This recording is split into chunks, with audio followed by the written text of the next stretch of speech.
Taarifa kwa umma, taarifa kwa wadau wa soka na mashabiki wa klabu Yanga ni swala ambalo kwa sasa limeonekana kuwa ni zito, na huenda maamuzi yatakayotolewa tarehe 15 Juni mwaka 2025 endapo klabu Yanga haitoweza kuingiza timu, manake ni kupokonywa kwa alama 15 na alama 3 kupewa klabu ya Simba Sport Club endapo wao watakuwa wameweza kupeleka timu katika uwanja utakaoweza kuhusika na mechi hiyo tarehe 15 Juni mwaka 2025. Tayari wameshapata taarifa na tayari imeshatolewa katika idhini ya bodi ya ligi, lakini pia na shirikisho la mpira wa miguu wa soka wa Tanzania ambao ni TFF. Ila changamoto kubwa, na ndio maana tunasema kwamba hii kesi imeshakuwa kubwa, yani kwa kusema kwamba TFF wataimaliza, sidhani kama inaweza kuwa ni rahisi, na ndio maana mpaka muda huu Yanga wanaamini kabisa kufanya ushirikiano na kufuata kila hatua, kama ni kwenda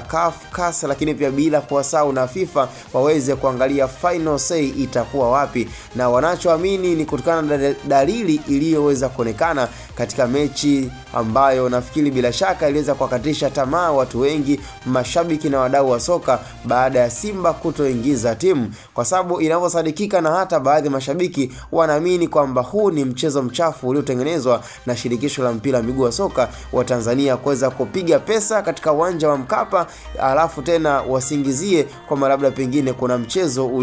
ulioahirishwa baada ya Simba kukataa kuingiza timu, kwa sababu mashabiki wanachodai ni haki yao. Kiuhalisia ni kosa ambalo liliweza kufanyika kwa klabu zote ambazo ziliweza kuhusika, na pia ni lazima uongozi pamoja pia na wale wote waliweza kuhusika na maandalizi ya mechi inabidi walaumiwe. Kwanza kama ni adhabu, manake inabidi ianze kutolewa kwa rais, lakini pia kwa viongozi pamoja pia na timu zote. Huenda kama ni rais wa FIFA, basi kama ni kuhakikisha kwamba anafanya kitu kwa haki, Simba na Yanga inabidi pia waweze kupata adhabu kama ni ya faini, lakini pia kwa uongozi walioweza kuhusika na maandalizi ya dabi ile ambayo kila moja aliamini dabi ya tarehe 8 ilikuwa ni bomba kabisa kuweza kufanyika katika uwanja wa Mkapa, lakini kilichoweza kutokea nafikiri kila moja aliweza kujionea, na watu wengi sana waliweza kuumizwa na kile kitendo ambacho dabi iliweza kuahirishwa, alafu watu wakiangalia gharama na pesa